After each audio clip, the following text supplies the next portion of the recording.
Next guest says in a Fox Business op-ed that President Biden and other leaders who are trying to deliver on COVID diplomacy need to protect innovation because that's what got us the vaccines in the first place. Ohio Republican Congressman Mike Turner joining us now. Well, Congressman, first of all, we have a president that doesn't seem to appreciate the role that capitalism plays in creating these miracle drugs. But then you have a lot of other people from the outside pushing the president that direction, like Bernie Sanders, who's a socialist, like AOC, who's a quasi-socialist as well. They claim that busting the patents of these companies is going to save lives. You say what? Well, first off, we have to understand that these vaccines were brought to us, as you were saying, by capitalism.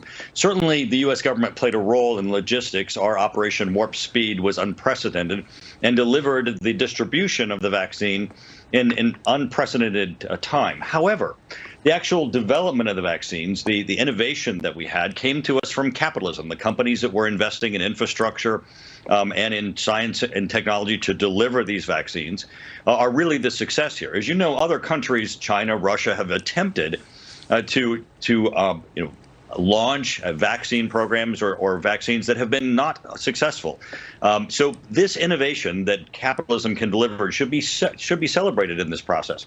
Now, you can't maintain capitalism and ingenuity and impose socialist outcomes on a capitalistic system. As you know, capital flees unless it can get a return.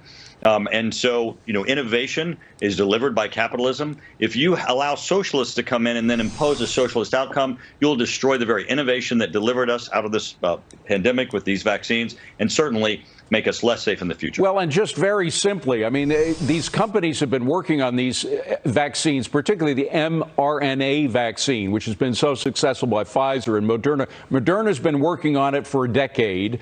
Novavax has been at it for 3 decades, and we're just going to hand over all of that technology to whom? To the Chinese. The Chinese, as you mentioned, have a vaccine that doesn't work very well. The Seychelles Islands is the most recent area in which they've been using the Chinese vaccine, and they're having all these post-vaccine problems with COVID. It's also the same in Brazil, Chinese vaccine. It's also the same in India, Chinese vaccine. Chinese vaccine doesn't work. So we're going to hand them all this, but it's going to take them a long time to develop, even if they weren't, there wasn't the factor of stealing all this intellectual property. It's going to take them a long time to gear up with this new technology. We, meanwhile, could be producing with American workers all of the vaccines necessary for the whole world.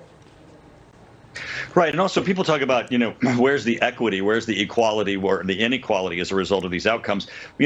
China's not paying us for the fact of the impacts both in lives and on our economy, the effects of the virus.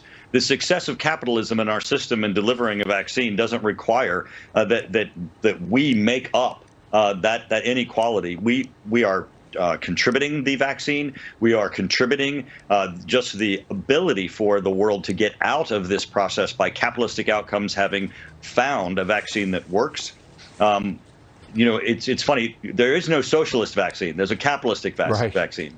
If you try to impose socialism on the capitalistic outcome, you will, of course, destroy the very system that delivered us a vaccine. Well,